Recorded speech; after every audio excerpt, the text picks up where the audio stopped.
तो कहानी की शुरुआत तब होती है जब एक राहुल नाम का व्यक्ति था, जो अपने घर में अपने माता पिता के साथ रहता था। जब वह एक दिन अपने शहर में घूम रहा था तब उसे एक कुत्ता मिला जिसकी उम्र काफी कम थी, और साथ ही वह काफी ज्यादा भूखा लग रहा था। तब राहुल को उस पर दया आ जाती है और वह उसको अपने घर ले जाता है, उसको खाना देता है, साथ ही उसके साथ खेलने भी लगता है। तब राहुल को वह कुत्ता काफी ज्यादा अच्छा लगने लगता है, इसलिए वह अपने माता पिता से पूछकर उस कुत्ते को अपने घर में ही रख लेता है। राहुल उस कुत्ते के साथ काफी ज्यादा खुश था। वह कुत्ता राहुल के साथ बहुत अच्छे से खेलता था, साथ ही सारी बातों को समझता था। वह काफी ज्यादा तहसीलदार कुत्ता था, ये वह राहुल की सभी बातों को मान लेता था।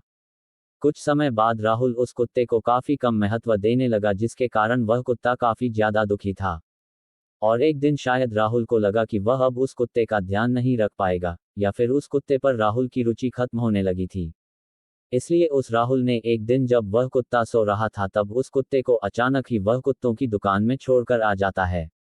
कुछ समय बाद एक रवि नाम का व्यक्ति कुत्ते के दुकान में जाता है और उसी कुत्ते को खरीदता है जिसको राहुल ने छोड़ दिया था।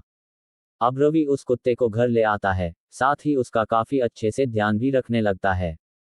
कुछ समय बाद वह कुत्ता अपने नए मालिक के साथ काफी ज्यादा मिलजुल जाता है। अब कुत्ता काफी ज्यादा खुश रहने लगता है। लेकिन एक दिन जब रवि सो रहा था तब अचानक उसकी नींद खुल जाती है और वह पानी पीने के लिए अपने कमरे से बाहर निकलता है।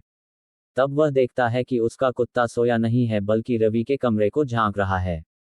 रवि को उस कुत्ते का ये स्वभाव काफी ज्यादा हैरान कर देता है, लेकिन वह पानी पीकर चुपचाप सो जाता है। फिर वह अगली रात फिर से उठता है ये देखने के लिए कि उसका कुत्ता क्या कर रहा है। तब वह फिर से यही देखता है कि कुत्ता उसके कमरे को झांक रहा होता है। रवि अपने कुत्ते की इस स्वभाव के साथ काफी ज्यादा परेशान हो चुका था। उसका कुत्ता रात में सोता नहीं था बल्कि रवि के कमरे को हमेशा झांकता रहता था। तब रवि वापस से उस दुकान पर गया और उस दुकान वाले से उसने अपने कुत्ते के बारे में पूछा। तब उस दुकानदार ने ये बताया कि इस कुत्ते का मालिक जब वह कुत्ता सो रहा था तभी उसको दुकान पर लाकर छोड़कर चला जाता है। तब रवि को समझ आया कि इसलिए वह कुत्ता रवि के कमरे को हमेशा जागता रहता है कि कहीं पुरानी मालिक की तरह नया मालिक भी उसको अचानक छोड़कर ना चला जाए। ये बात जानते ही रवि को बहुत ज्यादा दुख पता है और वह उस कुत्ते को अपने कमरे में ही अपने साथ सुलाने लगता है।